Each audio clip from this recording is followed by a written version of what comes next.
Hello everyone, it's story time with Mrs. Greattrex again, and I did promise you Jim and the Beanstalk, didn't I?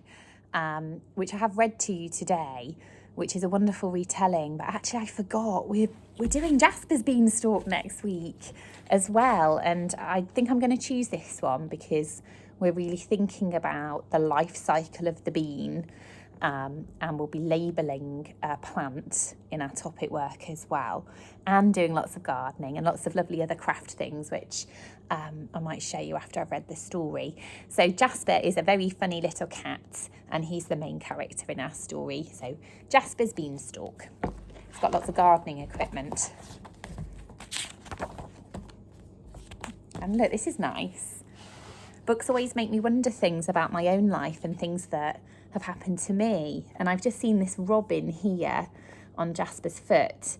And this morning, as I walked into school, there were two little robins just by the office, by Forest School.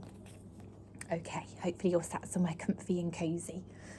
Okay. On Monday, Jasper found a bean. Oh, look, that was like the ones we had. We had some normal beans and we had some gold beans this week that turned into a car mat. On Tuesday, he planted it. So he's dug a hole and then he's popped the bean in. And then we learnt, didn't we, when we did our gardening this week, that you have to cover it with the compost or the soil to make it nice and cosy. On Wednesday, he watered it. So he has to give it a little drink. That's going to go down, isn't it, to where the bean is and where the roots shoot out, and they'll suck it all up and help it to grow and give it lots of energy.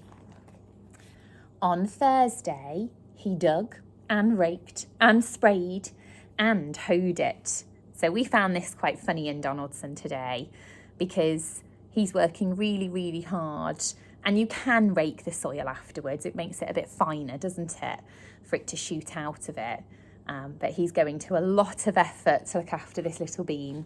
And look, he's really prepared. I've just noticed he's already put a cane in the ground to help it when it grows tall.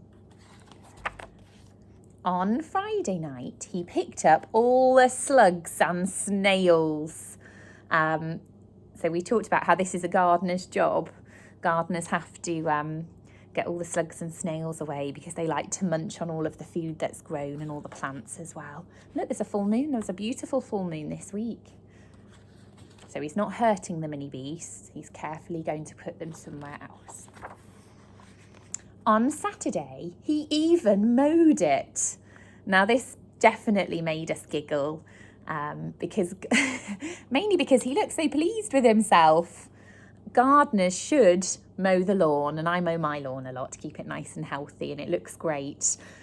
We do not mow the soil. It doesn't need that. You can rake it very carefully though. He really does think he's doing a good job. On Sunday, Jasper waited and waited and waited. So I think he's feeling a bit impatient. It's still not grown. Now, we watched a time-lapse video today, or a fast-forwarded video, and on that we found out that it took about 25 days for the bean to grow fully to as tall as it needs to be. So I think Jasper might be being a bit impatient. I wonder if it was day 9, if any of you can remember which day it was when it shooted out. This has only been 7 days, hasn't it? When Monday came around again, he dug it up. Oh, Jasper, don't do that. You've got to be patient. You've got to wait when you're a gardener. And look, all of the worms are going flying. That bean will never make a beanstalk, said Jasper. And look, he is so fed up now. Look at that expression on his face.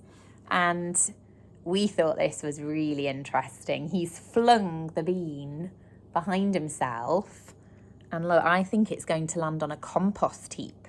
And we were learning about compost heaps, having lots of beautiful soil, lots of nutrients in from all the fruit and vegetables that are decomposed.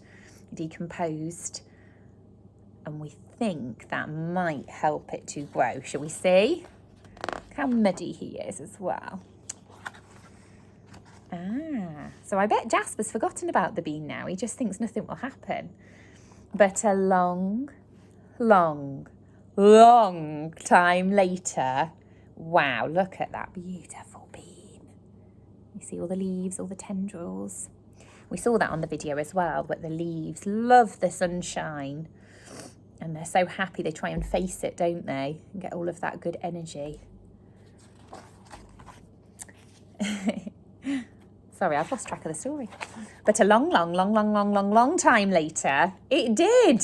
It was on a Thursday, I think. And look what he's reading. A book within a book. We've spotted another one.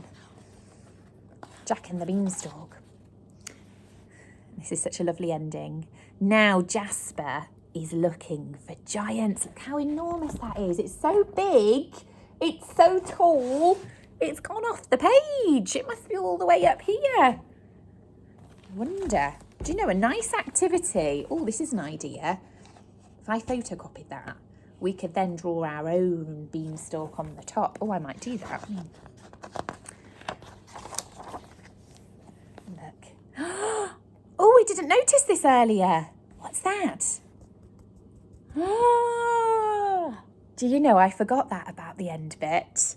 There's the tail. We did talk, didn't we, about Jasper going up, and if he was at the top and he was peering over, what he would find at the top. I think we said he would find a castle full of cats roaming around.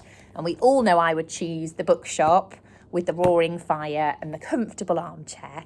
So I'll very quickly just try and show you one or two of the things that we've got planned for next week. So still lots of the activities we were doing this week, but we've also got Make Your Own Flower, and we've got this lovely book. We're going to have tissue paper, lots of card, lots of junk modelling things. So maybe if you're watching this video, you can have a little think about the flower you want to make for next week. And then the writing activity is to have a look. We've got some cress seeds. We're going to be planting lots of cress, but we're also going to write a little cress diary about what happens to the cress seeds. Okay, so thank you for watching and have a lovely weekend. Bye.